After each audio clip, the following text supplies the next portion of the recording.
Welcome to the deep dive. Today, we're tackling something a lot of you have asked about.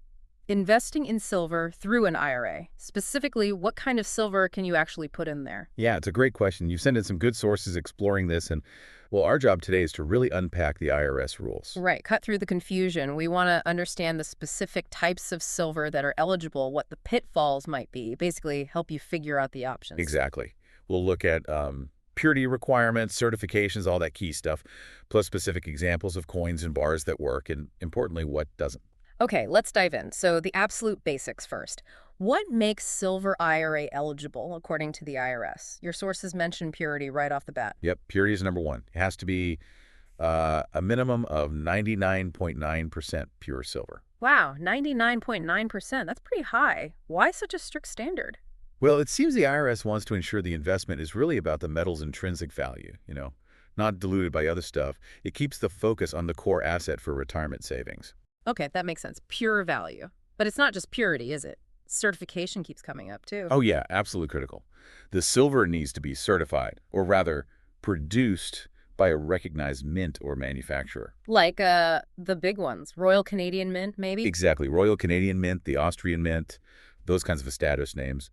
And your sources also mention accrediting bodies like COMEX, NYMEX, LMBA, LME. Ah, the big exchanges and Right. associations. Their accreditation basically means the silver meets international trading standards. It's about authenticity, quality assurance, building trust. So it's like a stamp of approval ensuring it's legit. Got it. And there was one other condition mentioned, something about the physical state. Uh-huh, condition. It needs to be in good condition, not like heavily damaged or excessively worn. Doesn't need to be perfect collector grade, but sound. Exactly. Its physical integrity impacts its market value, so it needs to be reasonably well preserved. Okay, purity, certification, good condition, those are the ground rules. Now let's talk specifics. Coins seem really popular for silver IRAs. Why do you think that is? Well, a few things stand out from the sources. They often have legal tender status, which makes them easily recognizable. Mm-hmm. Plus, they come in smaller sizes usually, offering a bit more flexibility maybe. And, well, holding a coin just feels tangible, like real currency. Yeah, I get that. And the sources you sent highlight some famous ones. Let's start with maybe the most well-known, the American Silver Eagle. Definitely a cornerstone. It's 99.9% pure. Backed by the U.S. government, that's a huge confidence booster. Right. And that iconic design, everyone recognizes it. Makes it very liquid, easy to trade, though sometimes the premium might be a little higher because of that backing and demand. Premium being the cost over the actual silver spot price. Exactly. Factors like minting, demand, government backing can influence that. And there's a proof version, too, the proof Silver American Eagle. Is that different for IRA purposes?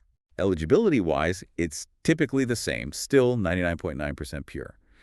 The proof just means it has that special mirror-like finish from a different minting process. Ah, more for collectors, maybe? Often, yeah. It usually comes with a certificate and can carry a higher premium because collectors like that finish. But the core silver value is what matters for the IRA. Okay. Moving north, Canada's silver maple leaf. Ah, Your source mentioned it's super pure. it really is. It's actually 99.99% pure silver 4/9s, Yeah. one of the purest government coins out there. Wow.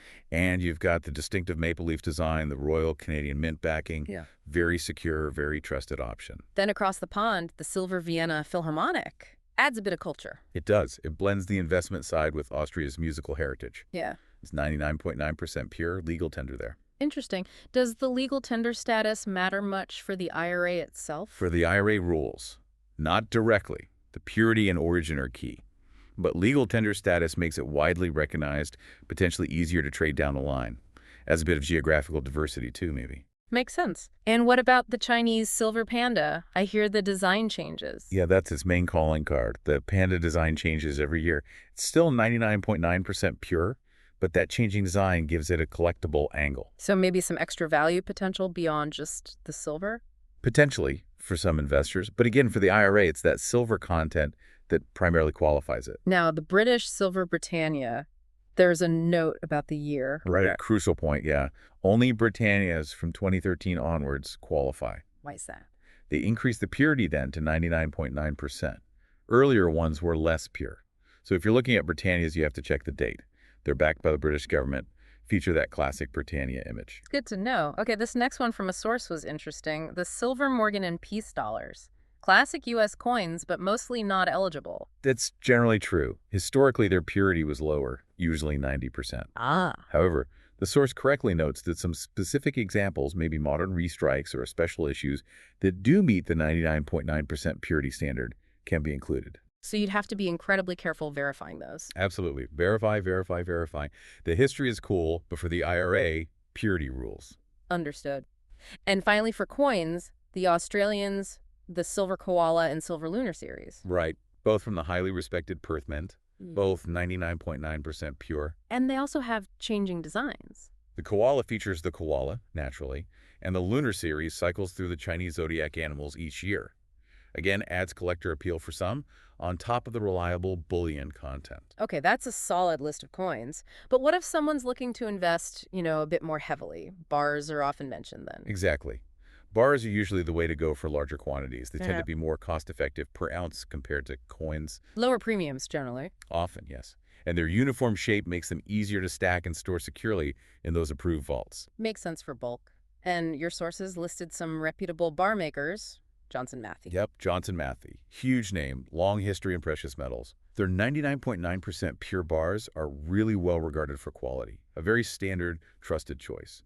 Okay. And PMP Seuss. I think I've seen those, sometimes with the lady design. Lady Fortuna, yeah. Yeah. PMP Seuss is another top-tier global refiner. Their 99.9% bars are recognized everywhere. Very liquid, easy to trade, high quality. Good options.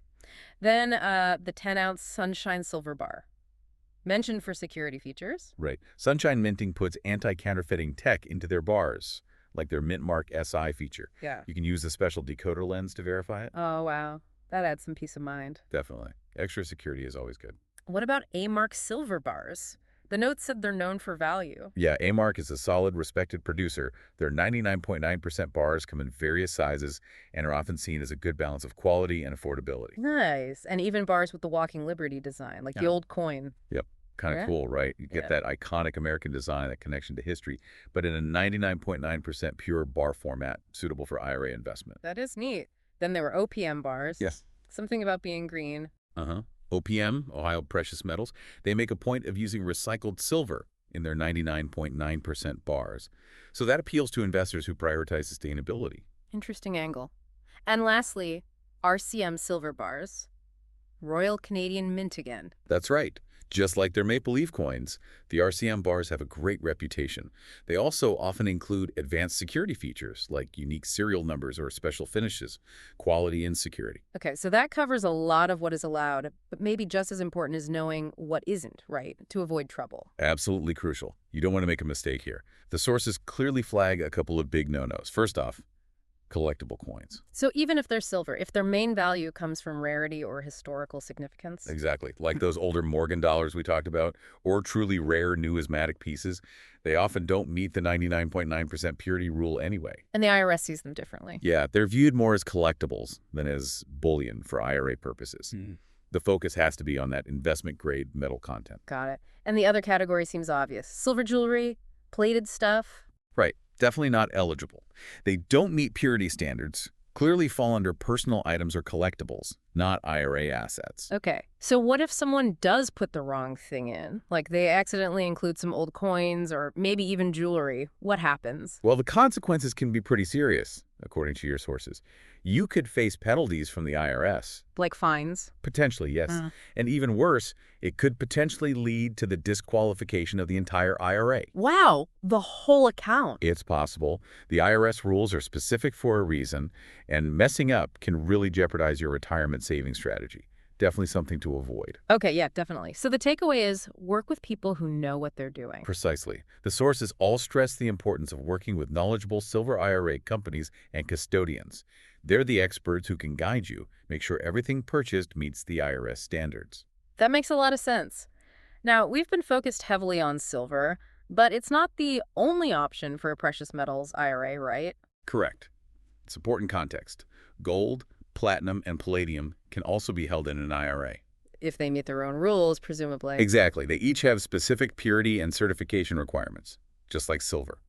Diversifying across metals is something many people consider. And the sources give examples there too. For gold, similar coins, American Eagles, Maple Leafs.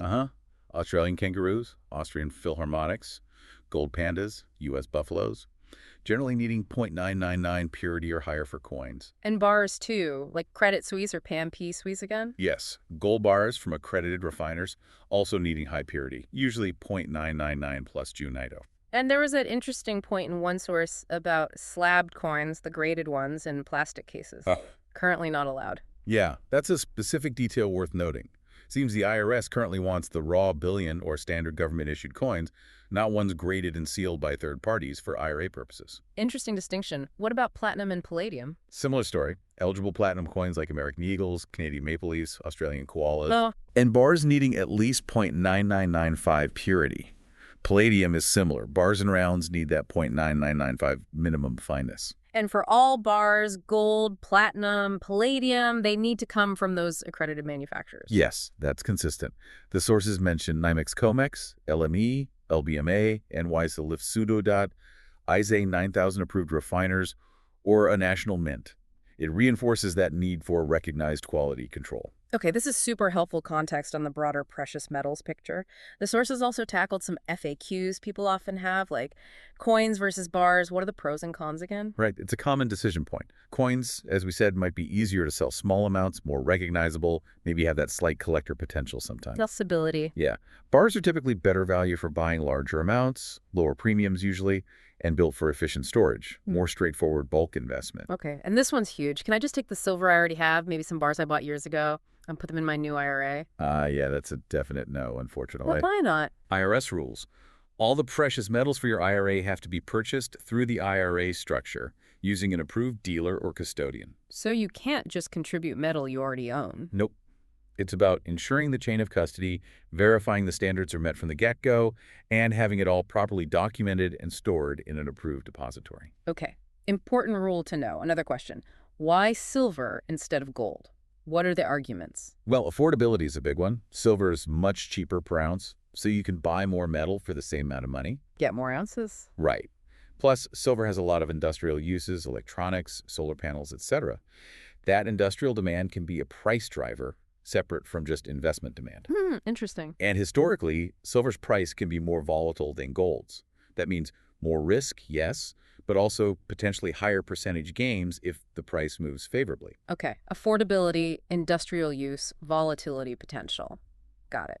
Now, maybe a slightly confusing question. Can you hold gold in a silver IRA? Huh? Yeah, the name can be misleading. Silver IRA usually just means a precious metals IRA where someone chooses to focus on silver. But yes, you absolutely can hold gold, platinum, and palladium in that same self-directed IRA. As long as they meet their own eligibility rules. Exactly. It's often recommended for diversification. Holding a mix can potentially balance risk and growth. Okay, that clears that up. So, final practical question. Someone's listened to all this, they're intrigued. What are the first steps to actually setting up a silver IRA? Your sources lay it out pretty clearly. Step one is research. Find reputable silver IRA companies and custodians. Really check them out. Due diligence. Definitely. Then you open a self-directed IRA account, specifically one that allows precious metals. You'll need to fund it, often by rolling over funds from an existing 401k or IRA. Okay. Then comes the fun part, maybe selecting the actual eligible silver coins or bars you want to invest in, based on everything we've discussed. Right, choosing from the approved list. Yeah. And finally, you work with your chosen silver IRA company to make the purchase, and they coordinate with the custodian to get your silver safely stored in an IRS-approved depository. You don't take physical possession yourself for an IRA. So it's a process, needs professional help. It really is. You need partners who understand all these IRS regulations to make sure it's done right. Okay. Well, this has been incredibly thorough, a real deep dive into the nitty-gritty of silver in an IRA. I think the main takeaway has to be you really need to pay attention to the IRS rules. Purity, certification, specific coins and bars. It all matters. That's the bottom line. You can't just wing it. Sticking to IRS-approved silver is absolutely fundamental to protecting your retirement savings in this kind of account and avoiding any nasty surprises like penalties. Couldn't agree more. So maybe a final thought for everyone listening to mull over. We've talked about all these eligible silver options, the Eagles, the Maples, various bars. Beyond just meeting the basic IRS rules, what other factors might you find compelling? Maybe it's the history behind a coin like the Philharmonic or the security features on a sunshine bar, or maybe even just the changing design of the panda or koala. What criteria beyond eligibility might influence your personal choices if you were building a silver IRA? Something to think about. And of course, if you are seriously considering this, doing that research into reputable silver IRA companies is the logical next step. Thanks for joining us for this deep dive.